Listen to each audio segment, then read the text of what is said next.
Tate, I presume. It is indeed. We are at the Maureen Littleton Gallery, and you are the featured. Oh, another admirer. You're one of the featured artists tonight, and Yes. I had to spend some time with you because your work is amazing. You're and I'm a very video kind person. to say that. I'm a video person, so I can appreciate what you've got here. Thanks. Now, the tough part is going to be explaining it to people. Here, I got a good way for it. Ready? Self-contained video installation pieces. Ooh, is there an acronym for that? I don't know. There should be. Sound like chuds, you know. But you like all your pieces. For different reasons, sure. Okay. And since you're a doctor of technology here, I see that you've Yes. got your stethoscope and That's so everything. people can hear the audio wave. Okay, what do you want to show us here? Hey, this is good. Do this one right here. Okay. This one's called Dreams of Flying. Oh, That's a lot wow. of people's favorite right there. Oh. Especially with that little girl running in circles like that. There you go. And that shows it pretty good there. That is kind of cool, but now you shoot these videos yourself, right? Yes. Okay. And they're all black and white. Is there a reason for that?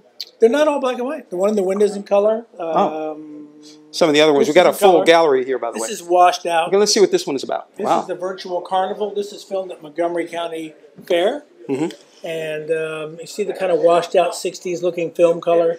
Yeah. And then it was perfectly good HD color, but what I did is I took it down to make it look like old 60s film kind of washed out color. You must be a nostalgic guy. I mean, because a lot of this stuff is kind of seems You mean old? Yeah. nostalgic. Nostalgic is the word I prefer to use. Well, remember, these are in the form of reliquaries. So all these things like typewriters and books and typewriter erasers, film trailers, are things that won't exist for long. So you see them in these true relic sense of the word. So there's an antiquated look about very it. Nostalgic. Like Yeah, there's an antiquated look about it. I mean, I guess it's something about the shape of the containers and then the little details on the top. And is this custom? Well, how's this made? I mean, it looks like porcelain. This is glass. I first make it out of clay, and then I put a rubber mold over the top of that, pull the clay out, pour wax into that, pull the wax out of that, and then cover the wax in plaster, boil the plaster in a crab pot, which boils all the wax out, and then pour white glass in, and then cover the white glass with different color oil paints.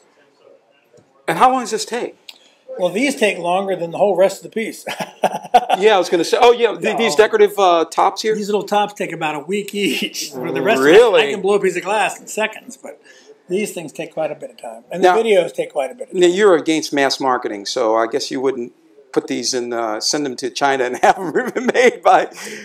First of all, you'd have to assume that there was a mass market for them. Okay. I am very optimistic. Very optimistic. So I see Martha Stewart in everyone. That would be nice.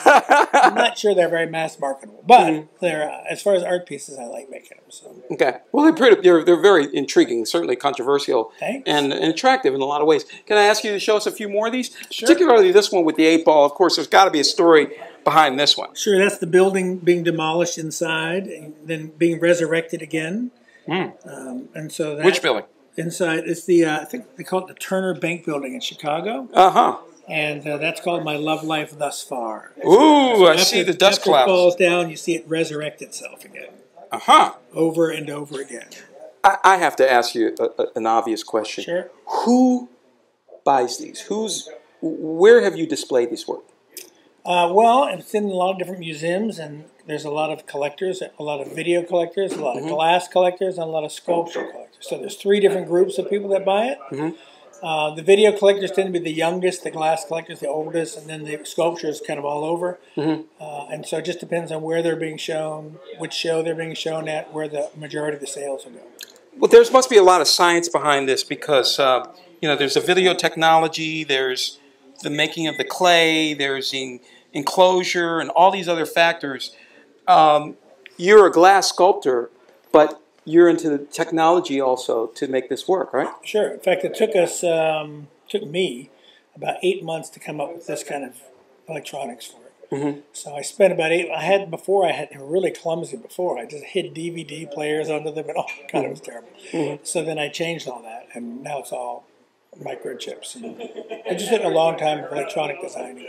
Okay. Now, what does someone need in order to set this up? Do you have to have a box, or you do this you set it up on your wall, or put it on your wall? I think we also have them so you can mount them on a pedestal too. Basically, you just hang them on a cleat on the wall and plug them in. Okay. Now, you're also an instructor.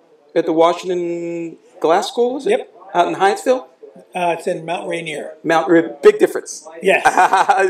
You can get there by going straight up Rhode Island Avenue? 4 miles out of Logan Circle. Okay. And you have classes? We have classes all the time. Okay. And how can people find out more about the classes? If they go to washglass.com, so like washing glass, washglass.com, and then the schedule's there. Okay. Plus links to my page and Michael's page and everybody's web pages are also. Michael is another one of the outstanding instructors who that's showing here at this gallery tonight. That's right. Maureen Littleton Gallery, which is on Wisconsin Avenue in Georgetown. Mm-hmm. Okay, again, Tim Tate, who is well known in artist circles and I want to say decorative circles, architectural, I mean, all those things, right? God knows. At least around your house, you're known, right? Around the post offices, yeah. Okay. Well, this is the thing. Your work is very entertaining. Thank you. And it has tremendous depth. And like you said, you're delving into history with your style and some of the videos. And you can probably put any kind of video in here that you want, right? Pretty much, yeah. Okay. I have these. These are just some of. I've made over 100, so these are the last batch. Okay. And is this something you sell out of the area also?